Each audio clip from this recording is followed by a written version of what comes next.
and I just proceeded to, lay down tracks that I thought I'd like, on records that, never really showed up. So I approached it from that direction. Did you have a master plan, or did the album seem to take on a life of its own? Yeah, no, there was no master plan because never wrote anything before.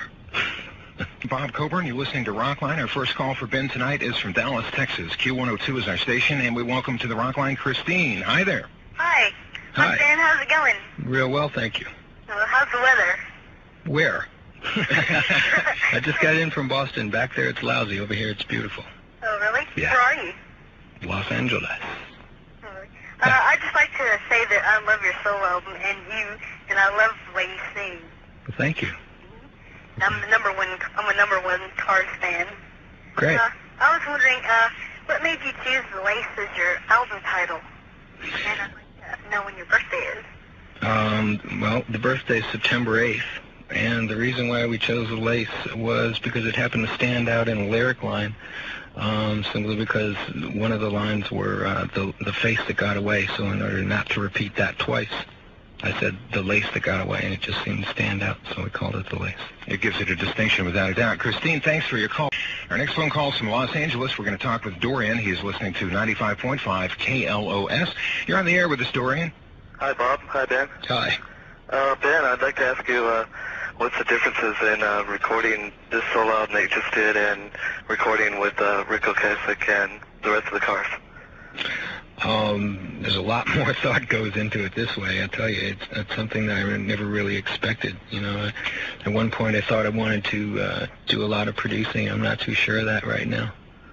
Did you enjoy the responsibility of it all, of being in charge of the whole project, basically? Yeah, I had pretty much of a large time when we did pre-production before we left for the album, and then the album just started taking a lot of time, with getting the correct sounds, things like that. Do you look forward to doing a second solo record? I know it's a little premature to ask that, but is it something you'd like to do again? Yeah, definitely. All right. I'll give it another try. There you go, Dorian. Thanks for being on the air with us. Let's go to Florida now. Gainesville is our destination. We're going to talk with Carrie. She's listening to Rock 104. Hi, Carrie. Hi. Hi, Benjamin. Hi. Hi. First of all, I'd like to say that I think you are very hot. Thanks. You noticed. I have two questions for you tonight. Okay, the first one is, why is it that the three of you as producers decided to put more emphasis on the music than the vocals? You really think so? Yeah, I just found that you didn't seem to be as upfront as I thought that you would do when you did a solo album. Wow, that's the first time I've heard of that. I don't really have an answer to you. I pretty much thought it was the other way around this time. And what about the other question, Carrie? Okay, the other question is, do you have any more projects in the works with the Cars or without the Cars? Yeah, we're supposed to start another album in February, and somewhere around the beginning or middle of summer, do a world tour. I'm glad you asked that, Carrie. We had Rick on, I guess, a couple of months ago now, and one of the first things that we did right off the top was reestablish the fact that the Cars are indeed together and are going to be working on a new project, so we'll do the same with you. And Carrie, thanks for being on the show tonight. We appreciate it. We're going to stay in Florida, but move to Tampa now on the Gulf Coast of Florida. Talk to Linda, listening to 95 YNF. Hi, Linda. Hi, Ben. How you doing? Real well. Good. I read that you and Rick met in college, and you started a folk group. And I want to know how your music transcended from folk to new wave, and now you've gone into the new direction. Wow, just a matter of years, a lot of work and a lot of traveling, and it's something that you grew into without conscious thought. We were pretty much unconscious the whole time. Now, you and Rick met in Ohio, I guess, was the case, right? Correct. And had a band called Milkwood, is that true? That was few years later, yeah. Was there an album that came out of that association? Yeah. Yeah. That one. A collector's item at this point, huh? Great news. Our next call for Ben is from Oklahoma City. We're going to talk with Tony, who is listening to Rock 100, The Cat. Hi, Tony, you're on. Hi, that's Tom. How's it going, Ben? Pretty good, Tom. All right. I got a couple of questions for you tonight. Yeah. First, what do you think was more instrumental in getting the Cars record contract? Demand from your following, or from your live performances, or a combination of contracts and demos and business contacts? We really had no business contacts, as it were. A local radio station in Boston first started playing our rough cassettes that we had. We did a 24-track session, and they picked up on it, and shortly thereafter we started playing at a club called The Rat, and, played there for months, I guess, and there was some interest from Elektra Records. They came down and saw us, liked what they saw, and asked us if we wanted to be on the label. The song that really caused the interest was Just What I Needed. That's correct. That's the one that really got it rolling. So it was actually a song itself that got the interest up there. Tom, thanks for the call. We appreciate it. We're going to move now to Nova Scotia, to Glass Bay. Talk with Ron, who's listening to 92 CJCH in Halifax. You're on the Rock Line, Ron. Good evening, Bob. Good evening, Ben. Hi. Hi. Well, I haven't heard too much of your Lace album, All These Days of Night, and I think it's a really great song, and if that's representative of what the rest of the album is, I think it's going to be a big hit. What I wanted to know was, when you were deciding to do your solo album, how did you choose your co-producers, Mike Shipley and Larry Klein? They were pretty much introduced to me. I first met Michael through my management company, Lookout Management, and Elliot Roberts. He introduced me to Michael. And then through Michael, I met Larry Klein. And Larry did keyboards on the album, too, didn't he? Keyboards, arranging, and all the programming. There you go, Ron. Thanks for your participation tonight. We definitely appreciate it. We're going to head back to Dallas now and talk to Tiffany, who is listening to Q102. Tiffany, you're on the Rock Line with Ben Orr. Hi, Ben. Hi. How have you been? Fine. Okay, I was going to ask you, why did you decide to have Elliot play on your solo album? Well, pretty much Mike Landau, who was a guitarist on the album, came to London and he stayed at the Wool Hall for about 2 weeks, finished everything that he could possibly do in that amount of time. And then when we got around to listening back to most of the rough tracks, this was about a month or two later, decided that there were some portions that needed filling in, so I asked Elliot if he wanted to play, and he said yes. Which would explain why he's listed second as guitarist, because Mike was the primary guitar player. Correct. There you go, Tiffany. Thanks for being on. Our next phone call is from New Albany, Indiana. We're going to talk with Heather. She's listening to 96 QMF in Louisville, Kentucky. Hi, Heather. Hi Bob. Hello, Ben. Hi. Heather. Do you find it hard to put lyrics to your music? I used to. I used to find it very difficult, but I brought in a friend and some wildlife from a while back. You're on the Rock Line, Jeff. Hi, Ben. How you doing? Okay. Yeah, would you please say hi to my sister, Denise? She loves you. Denise. Yeah. Denise. How are you, Denise? I'd like to know, with Rick Ocasek's solo album being out at the same time as your solo album is, do you feel any competition at all? No, not really. None at all? No, Rick and I have been friends for too long, you know. I hope we're still friends, but because I haven't seen him in quite a while. But no, I don't think, no, there's no competition there.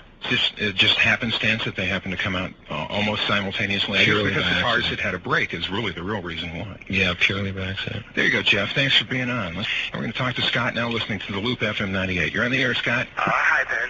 Hi. I was wondering, can you do me a favor and say hi to Angel? She's like a massive friend of mine, and she's kind of sick. She's sick. And, like, she's in love with you. Angel. Those two aren't connected. No. Angel, get better. We'll talk. What's your question, Scott? I was wondering, which do you prefer the best? Working in the studio making albums or playing live? I think I'll have to go with the live performance, although the studio does have its odd moments.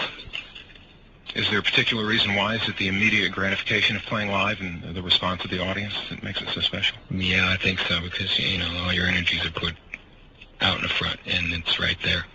It lasts for an hour. When you're done, you're tired. Feels good. Yeah, it's a good tired, yeah. You're a bass player predominantly, but you also play other things. You've been known to play some drums and percussion. Is bass your favorite still after all these years? No. No? What's your favorite? What do you really like to play? Well, I started out playing keyboards too, don't you? Yeah, I started out playing drums. It took like lessons for years on that stuff. Then I went to rhythm guitar, and I fell in love with that actually. So I'm real hot on rhythm guitar. A latent guitar player here. Yeah.